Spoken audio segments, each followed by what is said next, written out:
Hello everyone, you're now with me, Ruben Gomez, for TVS News at 5. Let's moving on to the news. Miri Division Disaster Management Committee confirmed that 6 Longhouses, 5 in Beluru District and 1 in Subis District are still under the movement control order. Meanwhile, the movement control order on 7 Longhouses has been seized on Tuesday. According to Minister of Transport Dato' Lee Kim Shin, who is also the Minister in charge of JBBB Miri, the latest details and information on 13 Longhouses involved have been reported to the State Disaster Management Committee. He urged the public to always adhere to SDMC standard operating procedures in regards to the burial ceremony guidelines during movement control order as stipulated by the Unit for Other Religions Unit 4. This is following the detections of a new cluster in Miri, the Serus cluster in Beluru, which is now entering the second generation. With regards to this, Lee added that Longhouses district has returned to being a green zone, bringing the number of green zone districts in Miri division to 2, namely Marudi and Longhouses. The Sarawak government has approved an allocation of 60 million ringgit for the construction of a new Padawan Municipal Council office.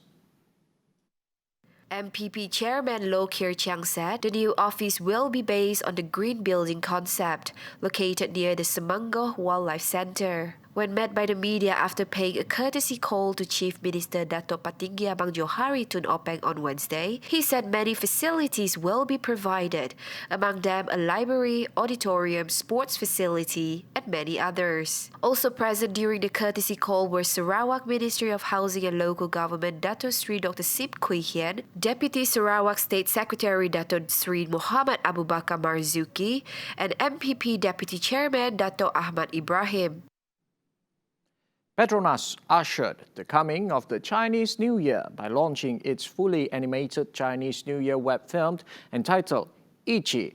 What's interesting is that the web film explores themes of unity, courage, hope and perseverance through the life of a mythical town and its unique inhabitants who are central characters in an iconic Chinese folklore.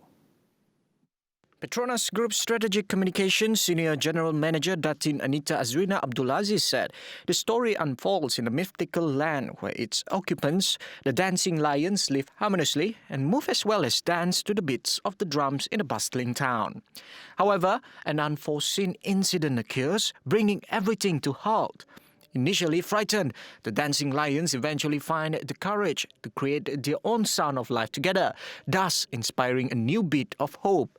According to Anita Azrina, Ichi is loosely translated as rise together, symbolizing the courage, hope and resilience that Malaysians need to preserve together as a nation, particularly in battling the COVID-19 pandemic and economic uncertainty. Therefore, she hoped that the web film will remind all Malaysians to continue harnessing their courage in finding new beginnings and awakenings amidst these difficult times.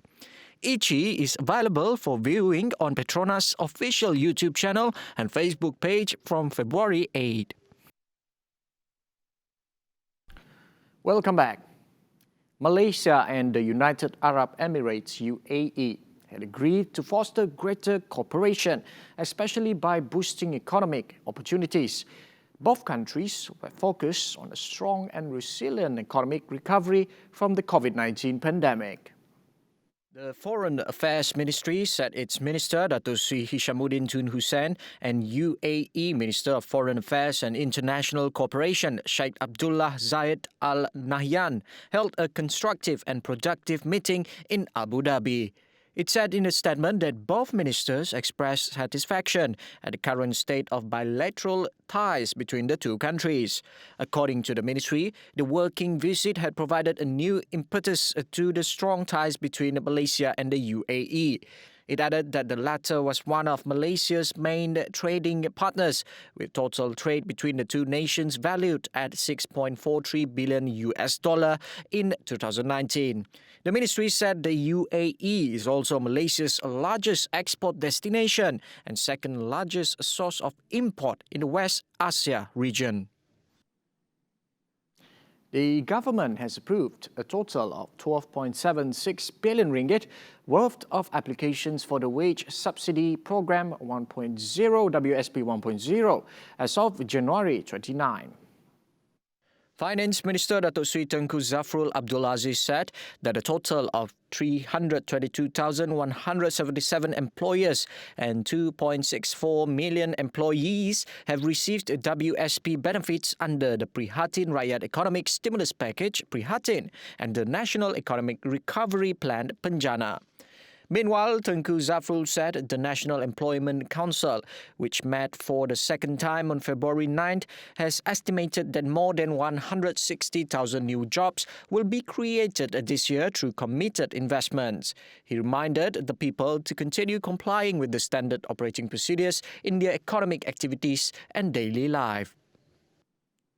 The palm oil industry plays an important role in addressing the current pandemic situation facing the country.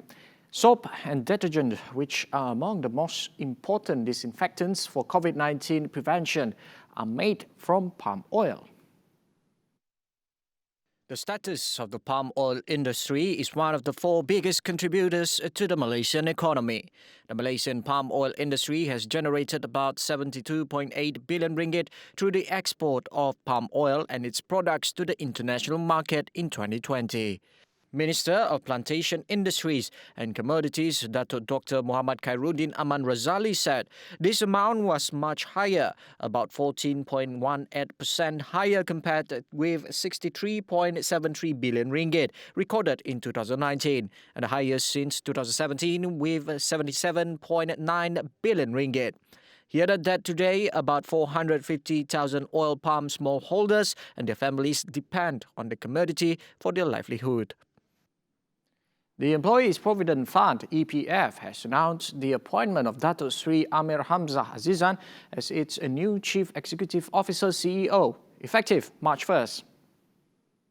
Amir Hamzah, currently Tenaga Nasional Berhad TNB President and CEO, will take over the position from Tunku Ali Zakri Alias, who has been EPF CEO since August 20th, 2018. In a statement today, the retirement fund said Amir Hamzah brings with him more than 25 years of corporate experience. He began his career with the Shell Group of companies before serving as CEO for MSC Berhad, Petronas Dagangan Berhad, Petronas Lubricants International, Icon Offshore Berhad, and Teamed Attractions Resorts and Hotels Sendirian Berhad. EPF Chairman Tan Sri Ahmad Badri Muhammad Zahir said Tunku Ali Zakri will continue his contributions to public service in a different capacity. In a Bursa Malaysia filling on Thursday, TNB announced that Dr. Ir Baharin Din will take over as its CEO effective March 1st. Well, that concludes the news at 5. Just less than 48 hours, Chinese New Year is coming, and I cannot wait to celebrate. But everyone are reminded to celebrate by adhering the SOP given by the SDMC. As the SDMC last week have said, only limit with 20% in one gathering. Hey everyone, Ruben Gomez, anytime, anywhere. Thank you.